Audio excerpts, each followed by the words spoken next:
You're listening to the Fresh Hell podcast. Fresh Hell contains stories of a disturbing and often graphic nature and is intended for a mature audience. Please don't let your kids listen to this, or they might turn out like us.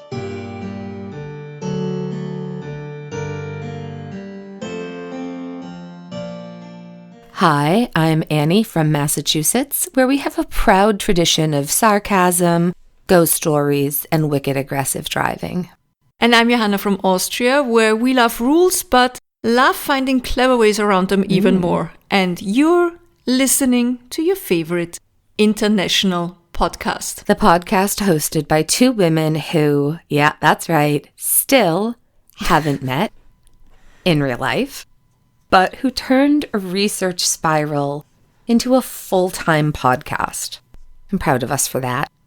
Before we start, we'd love to give a huge thank you to our patrons and everyone who supports our weird little indie podcast. Whether you are helping to keep the lights on over on Patreon, sharing the show with your friends, or just listening along while folding laundry and judging history with us, we appreciate you more than we can say.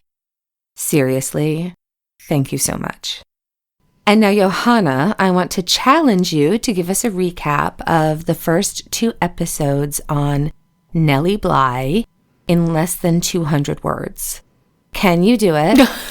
I feel like you can. I couldn't. And no, you can't use your long-ass German-like words. What are they called? The compounding... Yeah. Mm-hmm. It's a word count, not a speed test. Okay, let me think. You're funny. That's already 2 episodes, you know that? But okay, challenge accepted. All right, start counting now. We followed Nellie Bly from her childhood in Pennsylvania to becoming one of the first women in America to make a name to herself as an investigative journalist.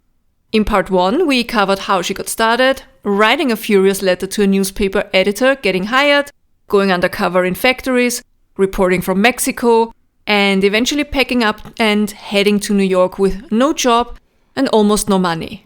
And then part 2, Nellie faked insanity, got herself committed to the women's lunatic asylum on Blackwell's Island, and spent 10 days documenting the abuse, neglect, and horrifying conditions inside, from freezing baths to forced silence to sane women being absolutely destroyed by the system. She made it out, and now she's about to tell the world exactly what was happening behind those locked doors. How was that? That was impressive. You think that was under 200 words? For sure. I didn't count, but I really do feel like it was. And if you want to know more details, please go and listen to the first 2 episodes where we explain all of it in full. So, when Nellie stepped off that ferry and left Blackwell's Island behind, she did not go home to rest. She had important, unfinished business to attend to, writing an article to expose everything she had witnessed on Blackwell's Island. She walked straight back into the offices of the New York World, sat down, and handed in the kind of story that made editors lean forward in their chairs. Now, they were all, oh, we knew you'd pull it off, but it's not like they'd been that confident all along, or supportive. Pulitzer's team had agreed to the asylum stunt with a mix of cautious interest and likely some expectation that they'd be pulling a young woman out of a legal mess. Instead, she came back with a fully mapped-out exposé, photographic memory included, and 10 days' worth of evidence that would push New York into the spotlight. Her first piece ran just days later, on October 9th, 1887, and it landed like a slap. The headline alone was enough to grab readers. Quote, "Behind asylum bars," end quote. It's a very long article, and it talks about things we've already told you in last week's episode, but we'll link to that article, and you can find it on nellieblyonline.net, for example. So her story spread quickly, and of course other papers picked it up eventually, and then the letters started pouring in to city officials. And for once, the mayor's office couldn't just wave it off. Within weeks, the city launched an official investigation. A grand jury called in Nellie Bly to testify and asked her to tour the asylum with them. It was actually intended to be a surprise visit, but somehow the asylum's administration had been warned about the visit. And so, when the grand jury arrived, well, things were a bit different. First of all, the boat that took them there was spotless, unlike the one that had taken Nellie to Blackwell's. The other boat? Oh, no, that was being repaired. The nurses who were questioned, they couldn't remember any cold bath in dirty water. They certainly couldn't remember torturing patients. They only remembered the horrendous food, which, it wasn't as good as it should be. But that was only because the city didn't give them more money. The administrators and doctors said, "Oh, we're so happy Nellie Bly showed us all the things that could be improved here, but we would love to have her tell us directly so that we could have worked hand in hand." I mean, I know you guys out there can't see my eye roll, but I was rolling my eyes right about now. But not only the staff, also the patients were questioned, and this is a quote from her book. Quote, "When Miss Brown and I were brought here, the nurses were cruel and the food was too bad to eat. We did not have enough clothing and Miss Brown asked for more all the time. I thought she was very kind, for when a doctor promised her some clothing, she said she would give it to me. Strange to say, ever since Miss Brown has been taken away, everything is different. The nurses are very kind and we are given plenty to wear. The doctors come to see us often and the food is greatly improved." End quote. Then they toured the kitchen. It was again spotless and everything looked lovely and very appetizing. The bread the grand jury saw there was fresh and soft. Nellie later wrote about the visit, quote, "The institution was on exhibition and no fault could be found." End quote.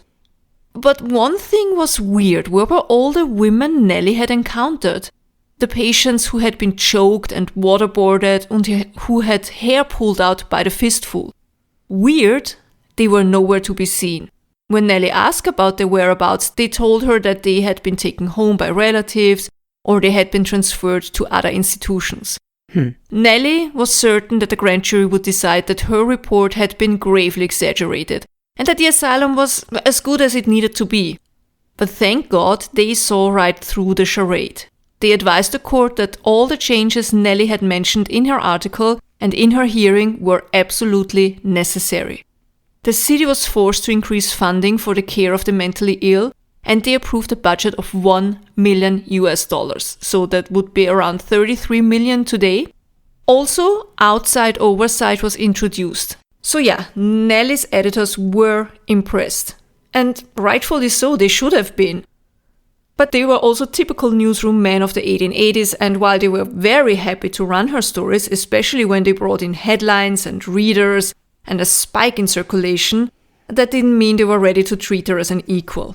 Nellie Bly was the only woman in the newsroom, and despite her public success, she was still often stuck pitching stories to men who assumed she'd be more comfortable writing about fashion or tea parties or flower shows. And instead, what did she do? She pitched labor abuses and political corruption and prison conditions. And she usually got them eventually, but it was never automatic. She always had to push. But she also knew how to turn momentum into opportunity. She was kind of famous now, which made it a little bit easier for her to get the assignments she really wanted. Later, the same year, so 1887, Nellie's articles were collected and published as a book titled 10 Days in a Madhouse. It was printed by Norman L. Munro in New York, and it included not only her original reporting but also some extra sketches and follow-up notes. The book was a hit. It made Nellie's name even more widely known and cemented her place as one of the first true investigative journalists, female investigative journalists.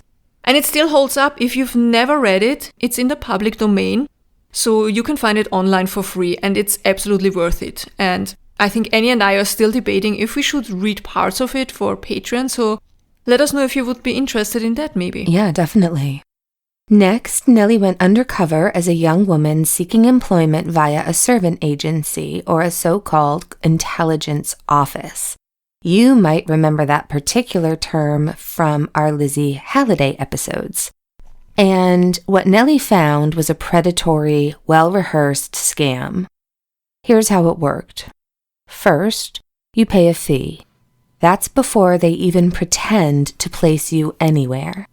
Then they send you out to do a quote-unquote job, which almost always turns out to be either fake, already filled, or a house that never hired through them in the first place. And when you go back to the agency and you say, hey, that job didn't exist, they tell you it was your fault. You were too late. You weren't qualified. You weren't persistent enough.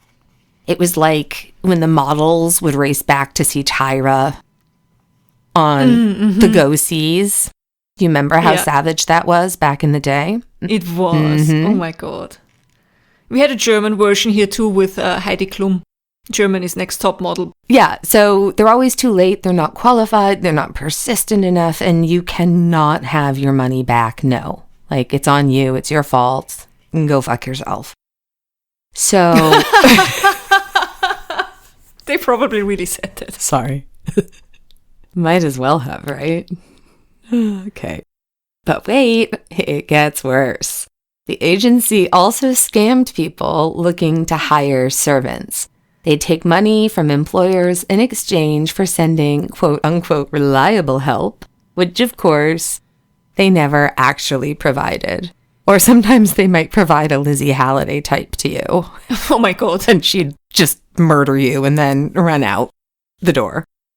It's fine. They would even try to squeeze more money out of the women themselves. So fucking predatory. By pushing this rundown boarding house on them, claiming it was necessary lodging while they waited for placement. It was filthy, crowded, and conveniently run by somebody who was associated with the agency. It's so horrible. That stuff still happens here, for example. Yeah, here too. With people who come from other countries and they are trafficked here. And then they get placed into tiny rundown apartments, substandard apartments, and they have to pay an insane amount of money sharing like a 2-bedroom with 20 other people. And the debts just pile on, and they never get out of it. Yeah. You know what I mean? Yeah. It's so predatory. It's terrible. And it happens here obviously as well. It's terrible. It's terrible. It's just really, it's so unconscionable and it's so upsetting that it still happens today.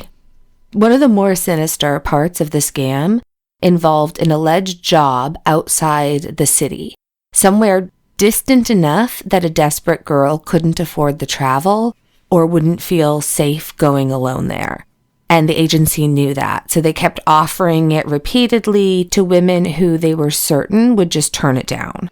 It was a trap meant to make it look like they were offering work when in reality, the job probably didn't even exist. That's so evil. I know. That's like, oh, we're offering you this great job, you just want to take it, so... Right. Nellie documented all of this in great detail. She sat in waiting rooms, she talked to the girls, she took notes on how many of them had been rejected from fake positions. And she reported every bit of it in print, names, addresses, quotes. Her article exposed an entire system built on taking advantage of women who were clearly out of options.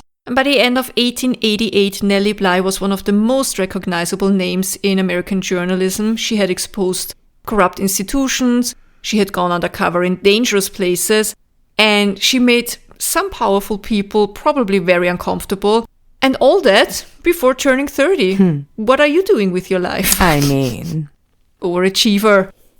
And she wasn't even done, not even close to being done, because while other reporters were busy covering ribbon cuttings and political speeches, Nellie was still pitching something a little bit more ambitious, a teeny tiny little bit more ambitious.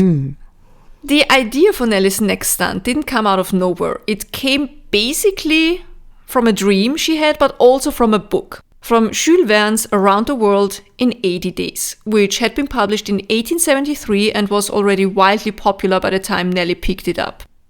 The story, if you're not familiar with it, follows a man named Phileas Fogg, a wealthy, obsessively punctual English gentleman, with absolutely no real-life responsibilities and very little personality to get in the way of the plot. He sounds fun. One day, Fogg makes a bet with the other rich, bored men at his club that he can circumnavigate the globe in exactly 80 days, which at the time was considered more or less absolutely absurd. He sets off with his loyal valet, Passepartout, and what follows is a whirlwind of steamships and trains and missed connections and, passport drama and imperialist nonsense. They cross India, Asia, the Pacific, and the United States, and all this time they're racing the clock. Despite being fiction, the book was inspired by real advancements in travel. Railways, steamships, and the newly completed Suez Canal had made the world feel smaller, even if most people still weren't in the habit of hopping between continents. It's not like the everyday, normal, average person could do that. Right. Anyway, Fogg, our traveling Englishman, he wasn't trying to experience the world. He was just trying to beat time. And he made the trip not out of curiosity or because he wanted to experience some adventure. He just wanted to prove a point that time and money could conquer anything. And he spends most of the journey checking his watch and complaining about delays, basically. Spoiler alert, this is a book that's been, 150 years in print. So if you haven't read it by now, please, it's on you. Plug your ears and sing la la la. Because in the end, Fogg wins his bet by arriving back in London with only minutes to spare. I remember in the late 80s, there was a TV adaptation with Pierce Brosnan as Phileas Fogg, and I absolutely loved it. I was a little bit crushing on Phileas Fogg, Pierce Brosnan as Phileas Fogg. Oh, yes. You and I don't have that many shared crushes, but Pierce Brosnan is for sure one of them. I vaguely remember the Around the World in 80 Days, so I'm going to look for that. I wonder how it held up. Probably we could not watch great. that for Cinema Macabre. Or if we do movies instead of shows. If we find it somewhere, yeah. We'll see. We'll see. Anyway, by the late 1880s, Around the World in 80 Days had become shortened for the ultimate race against the clock, and Nellie Bly wanted in. But not only that, she actually wanted to beat the man who'd made it up. She wanted to go around the world alone with one bag, and she wanted to do it faster than Jules Verne's fictional gentleman Phileas Fogg had done it. At first, the man at the world, and the newspaper The World, laughed. Literally. They told her it was impossible. A woman couldn't travel alone, that she'd need a chaperone, that she'd bring way too many trunks and suitcases and bags, and that they already had the exact same idea and they were actually already planning to send a man to do this. And she answered, quote, "Very well. Start a man and I'll start the same day for some other newspaper and beat him." End quote. And just like that, they handed her a ticket and a deadline. Well, actually, after thinking about it for a year, they called Nellie back into the office in October 1889, and they asked her, "Nellie, can you start your journey around the world the day after tomorrow?" And she responded, "I can start right this minute." To be honest, Nellie didn't feel great around the time she was sent on this race around the world. In her book, she writes, quote, "Nor was my health good when I was told to go around the world in the shortest time possible at that season of the year.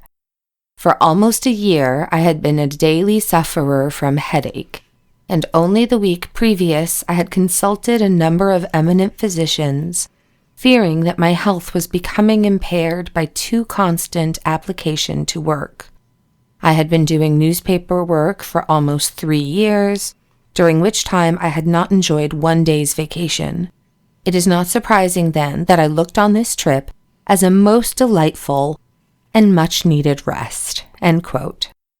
So, I can understand the daily headache and daily migraine suffering. That is truly terrible. It's interesting that, I think a little bit, isn't it, that she thought that the cause of the migraines was working too hard. Yeah. And I wonder if it actually could have been. I wonder if I don't know how advanced things like glasses were at that time.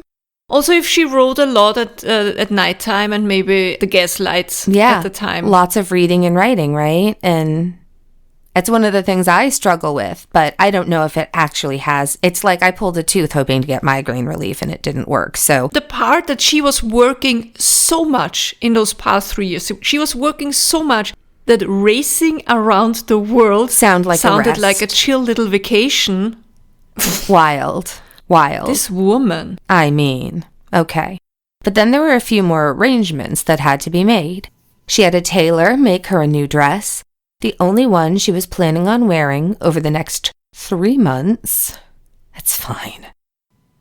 Other than that, she packed light. One sturdy leather grip sack about the size of a modern-day bowling bag. She wrote, quote, "I bought the bag in which I tried to pack everything. And right here, let me say it was the most sensible purchase I ever made in my life." End quote. Love it. She also brought a few changes of underwear, a small jar of cold cream. The cold cream is funny because she wrote that the jar of cold cream was so annoying because it took up so much space, and no matter how she packed the bag, it was always in the way. But she was so glad in the end to bring the cold cream because she used it for everything. Oh, I bet, like burns, scrapes. Good. Inks and pens, a notebook, money in the form of English gold, Bank of England notes, and she also had some American gold and paper money. She wore the money in a leather bag around her neck. It's a sensible young woman. So sensible. A special passport signed by James G. Blaine, the Secretary of State at the time. She had that. She had a flask, a raincoat, a silk bodice, and maybe most importantly, no chaperone. And then she left on November 14th, 1889, from Hoboken, New Jersey. She was 25 years old. Nellie's first leg of the journey took her across the Atlantic, aboard the Augusta Victoria, a German steamer not exactly known for its comfort. She was seasick for most of the voyage, which, in true Nellie fashion, she downplayed publicly, but documented with unflinching honesty in her notes.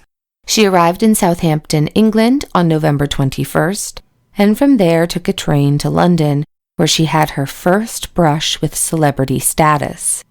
The world had sent advance notice, and now everyone seemed to be talking about the girl racing around the globe.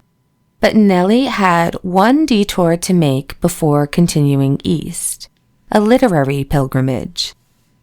Quote, "Mr. and Mrs. Jules Verne have sent a special letter asking that if possible you will stop to see them," the London correspondent said to me as we were on our way to the wharf. "Oh, how I should like to see them," I exclaimed, adding in the same breath, "Isn't it hard to be forced to decline such a treat? If you are willing to go without sleep and rest for 2 nights, I think it can be done," he said quietly. "Safely? Without making me miss any connections? If so, don't think about sleep or rest." Okay. "It depends on our getting a train out of here tonight. All the regular trains until morning have left, and unless they decide to run a special mail train for the delayed mail, we'll have to stay here all night, and that will not give us time to see Verne. We shall see when we land what they will decide to do." End quote.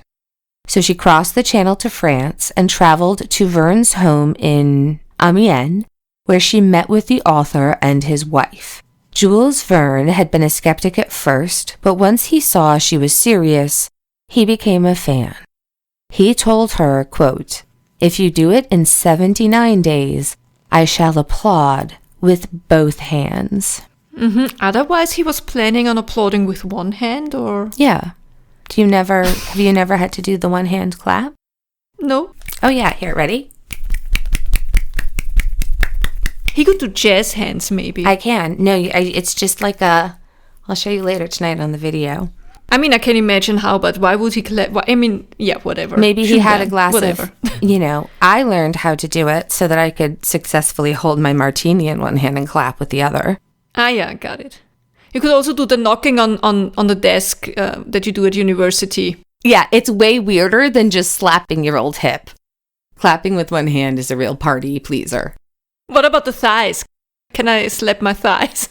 Yeah, like slapping your hands on your thighs, Oktoberfest style. We're going to be so great if we ever go on the road together. What a marvel. All right. So also, by the way, Nellie, never one to let a challenge go unanswered, reportedly replied, quote, "I will do it in 75. Then it was already time to leave, and when they said their goodbyes, Jules Verne told her, "Good luck, Nellie Bly." From Amiens, she traveled to Calais, where she then boarded a mail train to Brindisi.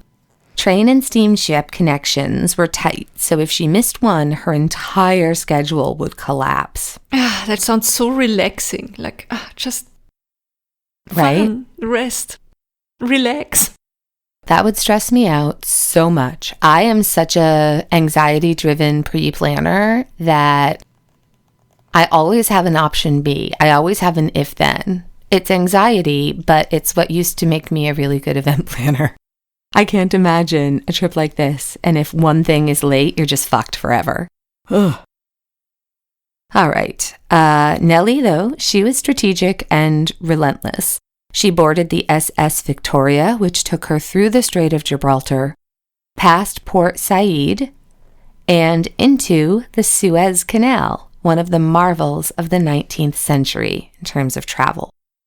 As she sailed into Egypt, she described the scene like this, quote, "As I watched the sun set behind the palms of Port Said, I thought how strange it was that I, a girl from Pennsylvania coal country, should be here, racing time and the world." End quote. Nellie's dispatches were appearing in the New York World as she traveled, and back home, a media frenzy was building. What she didn't know was that her journey had quietly become a race. Yeah, and not only a race against time, but actually a race against another human being. Because what was happening? Well, you might not believe it, but exactly the same day, just a few hours later, the Nellie had set sail. Cosmopolitan magazine, which, yes, existed back then, and it was far less invested in lipstick tips apparently. Anyway, they sent their own female star reporter to race around the world. How did they even know about Nellie's plan to beat Phileas Fogg? Well, the New York World had wanted to drum up interest, and so they had leaked Nellie's departure to the press the morning she set sail, thinking it would get people talking, and it did. Unfortunately for them, John Brisbane Walker, who was the editor of Cosmopolitan, read the article and decided to make things interesting. He called in one of his own reporters, Elizabeth Bisland, and told her she was going to try to beat Nellie Bly around the world by racing in the opposite direction, so westwards. Bisland had been planning to attend a dinner party that night, and instead she was told to go pack a bag and catch a train to California. She later said she had, quote, 6 hours notice at most, end quote. So, just like that, this story became twice a race. Now she wasn't only trying to beat a fictional Englishman, but also a very real competitor. And Nellie had no idea that this was even happening, not yet, at least. Meanwhile, Nellie continued through the Red Sea and arrived in Ceylon, modern-day Sri Lanka, in early December. She was fascinated and cautious, quote, "I walked through the narrow streets of Colombo and wondered if I had stepped into a dream," end quote. From there, she traveled to Penang and Singapore, where the mix of heat, fatigue, and isolation started to wear on her. There were delays, and while she was still ahead of schedule, she knew the margin for error was shrinking. Nellie arrived in Hong Kong around Christmas, and that's where she finally heard it. She wasn't the only woman racing around the world. A shipping clerk, barely looking up from his ledger, casually told her another woman, said Elizabeth Bisland, had passed through days earlier and she was heading west. Nellie was stunned. She hadn't been told this was a competition, but honestly, she didn't care all that much. She wasn't in this to beat anyone but Phileas Fogg. And probably every smug editor who ever told her, no, a woman can't. Nellie arrived in Japan and she had so much admiration for the people and the country. Quote, "On a cold day, one would imagine the Japanese were a nation of armless people. They fold their arms up in their long, loose sleeves. A Japanese woman's sleeves are to her what a boy's pockets are to him. Her cards, money, combs, hairpins, ornaments, and rice paper are carried in her sleeves. Her rice paper is her handkerchief, and she notes with horror and disgust that after using, we return our handkerchiefs to our pockets. I think the Japanese women carry everything in their sleeves, even their hearts. If I loved and married, I would say to my mate, 'Come, I know where Eden is.' And like Edwin Arnold, desert the land of my birth for Japan, the land of love, beauty, poetry, and cleanliness. Japan is beautiful. Its women are charmingly sweet. I know little about the men except that they have the reputation of being extremely clever. So I do not speak of them as a whole, only of those I came in contact with. I saw one, a giant in frame, a god in features. He was a public wrestler." End quote. After 5 days in Japan, she boarded the Oceanic in Yokohama. And then she crossed the Pacific in record time, just 11 days to reach San Francisco, cutting several days off her planned route. The head engineer had written, quote, "For Nellie Bly will win or die, January 20th, 1890, end quote, all over the engine room. But once she hit the US, things got a little bit dicey. The weather was bad, the trains were delayed, and everything depended on a tight connection across the entire country. Joseph Pulitzer, ever the showman, he pulled strings to arrange a special train to speed her eastwards. And Nellie wrote, quote, "The engine, with a shrill scream of defiance, dashed through the night as if it, too, were racing the world." End quote. From San Francisco to Chicago to New York, it was a blur of snow, smoke, cheering crowds, telegraph wires crackling with updates. She was averaging 50 miles an hour, which was lightning speed for the 1890s, and basically all of America was watching. And then she arrived at Jersey City Station on 25th of January 1890, where she was met by thousands of cheering fans, a brass band, and more reporters than she'd probably ever want to see again. Now, the big question: did she beat Phileas Fogg? Well, her total time was 72 days, 6 hours, and 11 minutes. She had beaten Phileas Fogg by more than a week. And yes, she also beat Elizabeth Bisland. So let's talk about Elizabeth Bisland for a minute. She also deserves lots of credit. She was a serious writer, thoughtful, literary, and in many ways, Nellie Bly's opposite. Where Nellie chased danger, Elizabeth chased poetry. Where Nellie packed a single small bag, Elizabeth brought trunks. And where Nellie pitched her own story and demanded the assignment, Elizabeth was sent by Cosmopolitan magazine with only about 6 hours' notice and no say whatsoever in the matter.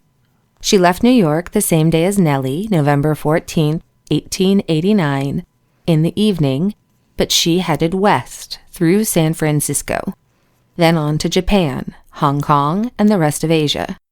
Her route was harder in a few places, and she encountered worse weather and delays. She did incredibly well, though, all things considered. Elizabeth arrived back in New York on January 30th, 1890, just 4 days behind Nellie, and she hated every minute of it. She later wrote that the race felt, quote, undignified, and she said, quote, "I felt as though I were a parcel, consigned from station to station," end quote. She didn't like the attention, she didn't enjoy being rushed, and honestly, she never wanted to be in competition with Nellie at all. They both did something extraordinary, but only one of them actually wanted to do it. But back to Nellie. As we said, she reached New York on January 25th, 1890. The New York World ran the headline, quote, "Bly wins the race," end quote, and readers went wild. There were sweepstakes prizes handed out to people who guessed her return date, telegrams arriving by the hundreds, and more press than she could hope to answer. She was now, without exaggeration, one of the most famous women in the world. Back at the World, she sat down to write her book, Around the World in 72 Days, which came out that same year. If you read the book, it's important to keep in mind that this was written over 130 years ago, and some of the things that Nellie says about different countries she travels to are definitely, by today's standards, they're biased and somewhat offensive. But her observations are also sharp, sarcastic, and honest. She details everything from her seasickness to her train rides, to the awkward attempts by men to rescue her when she hadn't asked. She described Asian ports, Egyptian bazaars, and endless train station platforms with the same mix of curiosity and confidence that she had carried through every country on the map. She wrote, quote, "I went around the world in 72 days, carrying my own bag, and never missed a connection." End quote. Can we just take a minute to really let the voyage these two women did sink in? Like, I'm stressed if I have to take an inner European flight of 60 minutes because, let's face it, air travel is just not fun anymore. And there are Nellie and Elizabeth jumping from trains to steamships all over this planet. I think I would have needed a year vacation after this. Yeah, I would not like this at all. She had no time to look at the sapphires in Ceylon, no time to see the Wild Atlantic Way or the Yorkshire Dales or the Great Wall of China. She just blasted right by everything. It just sounds exhausting. It's not something I would do unless it was an emergency. Like if I had to get, you know what I mean? Then fine. Yeah. I feel like you and I, if we had to be forced into travel like that, we would be better than most at doing it. Like if you're on a tour, you mean like Fresh Hell World Tour?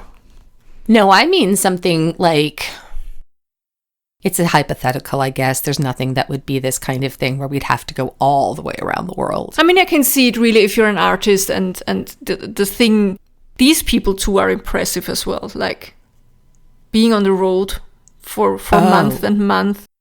Absolutely. Yeah. By the way, you might wonder if Nellie Bly was the first woman to circumnavigate the world, and I have to inform you that no, she was not. That title goes to Jeanne Barré, a French botanist who joined an expedition in the 1760s. She was disguised as a man for most of her travel because misogyny. Women simply weren't allowed on naval expeditions because at the time it was still common belief that women on ships would bring bad luck. That they distract the crew, anger the gods of the sea, or somehow interfere with the ship's moral compass and witchcraft and whatever. Also because female botanists were not taken serious anyway. Of course, all that is nonsense, but it took centuries for these superstitious beliefs to die out. So Jeanne bound her chest, dressed in men's clothing, and joined the crew as Jean Barré. And it worked for a while until the secret got out somewhere near Tahiti. And when her identity was eventually discovered, it caused kind of a scandal, but not enough to stop her from finishing the trip. Nellie, though, she seems to have been the first woman to do it alone, on purpose, under her own name, and with the entire country watching, or the entire world watching, maybe possible, as far as we know of. By the way, I'm also planning an episode or two, we'll see, about Claire Norestines. She was the first woman to circumnavigate the world. No, she was the first person, not even the first woman, the first person to circumnavigate the world in a car. But let's talk about what happened after Nellie returned from her race around the world. So she came home to find herself not just famous, but she was also marketable. She had become a household name. People named their pets after her. There were board games, sweepstakes, songs, poems, and a literal Nellie Bly handbag you could buy. And then the ads started. Nellie Bly was suddenly being used to sell everything from canned beef to cough syrup, corsets, tonics, soaps, and even something called Shank's mandrake pills to cure all bilious and liver diseases, which frankly sounds like a little bit like a medical hoax, I'd say. It looks like something you would see in a Harry Potter movie. What does it say for Shanks? We have the posters, we're going to share it. So it's Nellie Bly, by and by, and it's an image of Nellie walking a tightrope with her sort of Mary Poppins-esque bag in one hand and her She looks her so umbrella cute. in the other. She does. I like her hat. It's very jaunty. So we think it says, it's a little hard to read, quote, "Oh, by and by, dreams Nellie Bly, along a strand of light I'll buy, and stars and gleams will follow too, but they must hustle if they do," end quote. Then it says, "Shank's mandrake pills cure all bilious and liver complaints," end quote. So I love the next one. Dr. Morse's Indian root pill says Nellie Bly sky high. I mean, what kind of pills are they selling? yeah, I like those. I like the next ones where it says Nellie Bly on the fly. And again, it's her with that jaunty, it must be the same company because it's that same outfit, I guess, or that's what she actually wore. Oh, it's just, I think she just got famous for the outfit. There's a photo that's the dress she wore and the bag. Okay. And, yeah. So it's like a red checkered sort of dress and a sort of a Sherlock Holmes hat with an umbrella and a bag. It's all very Mary Poppins. I would wear that outfit today. It's adorable. I love it. And in the picture, she is actually standing on an enormous nightmare fuel fucking fly. Okay. And it says, Nellie Bly on the fly. Quote, "When Nellie Bly went on the fly to show what courage dared to try, she made the startled world confess men don't monopolize success." I actually liked it. That's a great one. Yeah. Dewdrop canned goods are not excelled. Your grocer will supply them. That's an aggressive font, letting you know they're not excelled. No one is better than these Dewdrop canned goods. J.W. Brown and Company, packers of high-grade canned goods, number 103 Arch Street, Philadelphia. There's just a problem. Again, teeny tiny problem here. Small, just She terrible. didn't authorize most of it, and she didn't get paid for it. So at the time, there were no legal protections for using someone's name or image for commercial gain. Can you even imagine?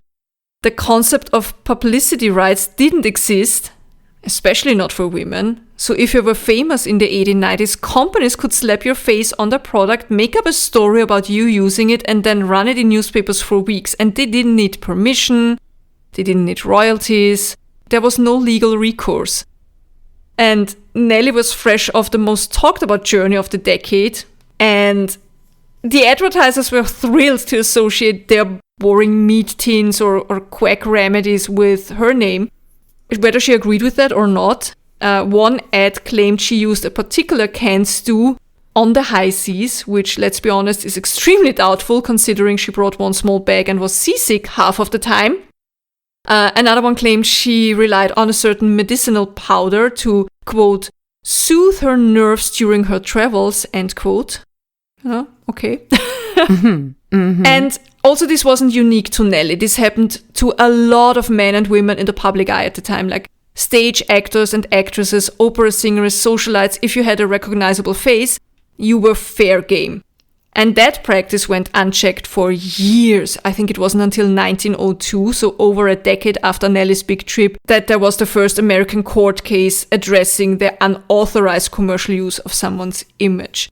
And even then, it took decades before the law started protecting the idea that your name and your face belonged to you. Aside from all the traveling the world in 72 days, I think it was also exciting because she was a very attractive woman. Mm-hmm. Conventionally attractive, yeah. Very much so. Yeah, for sure. And the thing that's also so frustrating about that, it's not just that you're not making money off of your own sort of hard work, because you should be, but also I think this idea that a product that you vehemently oppose, right? Like exactly. Somebody could be selling, the idea that somebody would sell something under your name, like if somebody came out with like Fresh Hell Podcast arsenic pills and we're selling poison, it's like, wait, no. Like you need to have agency over what you, and if you're the kind of person who doesn't care and they'll put their name on anything, that's fine too. But you should have the option to decide what's going to have your name and face on it. Right. And if you think, well, at least she was now a famous journalist and could well off of that, yes and no. She was still underpaid compared to her male colleagues. She still had to fight for meaningful assignments, and her relationship with Joseph Pulitzer's empire was, let's call it, strained. Nellie had made the paper a fortune in attention and circulation. She wanted a raise. They said no, so she quit. Now, she did return to journalism later, and we'll get to that soon enough. But after the success of the trip, Nellie did what no one expected. She married a 73-year-old industrialist and became one of the first female business owners in America. It didn't go as planned, but we'll get there as well. She faked insanity and exposed the horrific abuse of women in public asylums. She investigated fraudulent employment agencies, baby buying rings, prison abuses, and corrupt hospitals. Then, in her free time, she casually beat a fictional man at his own fictional race by doing what no real man had yet pulled off. And that's where we'll leave this chapter, but not the whole story, because Nellie Bly still has decades to live. And next week, we'll be talking about what happened after the headlines. Her marriage, her time as an industrialist, her bankruptcy, her return to reporting, and how she became one of the first female war correspondents, reporting from the front lines of World War I. Because of course she did, right? Of course. Is there anything she can't do? No, nothing. Nothing. So much still to cover. Looking forward to it. Something good. My something good is that we discovered a new restaurant. Well, it's not new, it's new to us in Vienna, and it's a Chinese hot pot restaurant, and I'm kind of obsessed at the moment. Obsessed. Nice. I want to go there again next week. It's like, oh, so good. I like it because everyone, I only knew the usual hot pots where you share one hot pot with the other people at your table, your friends or whoever goes to the restaurant with you. And you can kind of have divisions in that one hot pot if you like to have different soups. But in this one, everyone has their own hot pot, like integrated in the table. And I like it because I use the vegetarian soup, for example, and my husband wants another one, and I think that's really nice. And then you have like a buffet style where you get all the other ingredients, and it's so good. Oh, that's my something good this week. I've never done that. Oh, if you ever get here, I take you. I take you to all my favorite restaurants. Well, now I'm able to eat more stuff, so it's exciting. Exactly, which is going to make it so much more fun. I know. So true. How about you? Did I talk about my dad's dog yet? No. So that's my something good. My dad has a new dog. Basically, a friend of a friend reached out because they knew someone whose living situation had changed.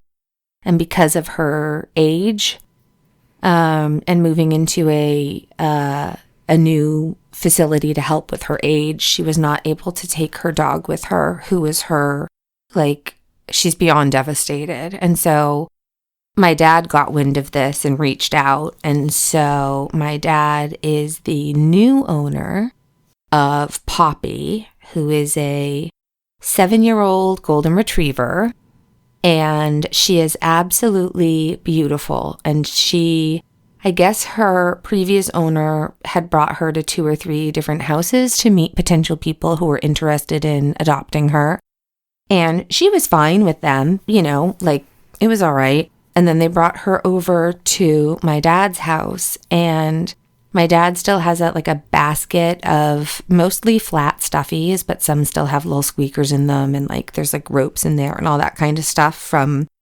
dogs past. It's just kind of tucked away in case a dog comes by. And she immediately found it, and she grabbed a toy, and she jumped up on the couch with my dad. Aww. And the owner was like, she doesn't do that. And my dad was like, no, she's allowed here. So yeah, my almost 82-year-old dad has a new 7-year-old golden retriever, and it's going really, really well. And in a couple months the vet said to give it 3 months or so, and then dad's going to bring her by to visit her former owner and stuff. And they've stayed in touch. So I think it's kind of the best we could sort of hope for. You know what I mean? So yeah. All right. I think that's it. I think so. Yeah. Welcome to the family, Poppy. So if you liked what you heard today, or if you at least didn't hate it, please be so kind. You're like, I didn't hate that. I'm going to go ahead and leave a nice review. Good enough. Please, just be so kind to leave us a rating and a review wherever you listen. It just takes 2 seconds and it confuses the algorithm just enough to help new people find us. Yeah, it really does, honestly. It really does, yeah. Every time we get a little cluster of reviews, we get a whole bunch of people joining the Facebook group who say, like, Spotify recommended you or Apple recommended you or whatever it is. And so it seriously, sincerely, we're not just saying that. It really does make a difference. Also, can I say that I really, really love the Spotify comments under each episode, which makes it so much better because we can reply. And also it's episode specific, the feedback. I think that's a great system. You can also support us on Patreon, where we post early episodes, bonus content, and occasionally show you the chaos behind the scenes sometimes. We got different tiers, and you can cancel anytime. We won't take it personal. We swear. That's right. And if you're listening on Spotify or YouTube, you can hit that follow or subscribe button. It helps so much more than you ever could possibly know. And on Spotify and YouTube, there are also early access options available with their own sort of subscriptions. Yeah. And if you just want to say hi or tell us about a case or send in your Halloween story for this year, you'll find us on Facebook or on our webpage, freshhellpodcast.com. You can also drop us an email. Our email address is freshhellpodcast@gmail.com. Thank you so much for being here. We know you have a million other podcast options for murder, mystery, and miscellaneous Victorian nightmares, and truly we're just so honored that you chose ours. Thank you. Yeah, we truly are. Thank you so much. And that's it. Please tell your pets we said hi, hug them, cuddle them, give them treats, let them on the couch with their stuffies, and be kind to them. Be kind to your fellow human being. Maybe they're just racing around the world and that's why they cut you off. Who knows? And also important, never forget to be kind to yourself. That's right, even though it can often be really difficult. Also, thank you for loving the unloved. The possums, the snakes, the crows, the earthworms. We need them too. The ticks? No, not the ticks. Okay. The ticks and mosquitoes don't count. Those are parasites. Yeah, no. Fuck the ticks. That'd be a great t-shirt, actually. Fuck the ticks. But unfortunately, I think they're also important for the ecosystem, which... Are they? Yeah. I know possums eat them. Chickens? Exactly, see? Blue tits. As Winston Churchill once famously said during World War II, if you're going through hell, keep going. Tschüss. Bye.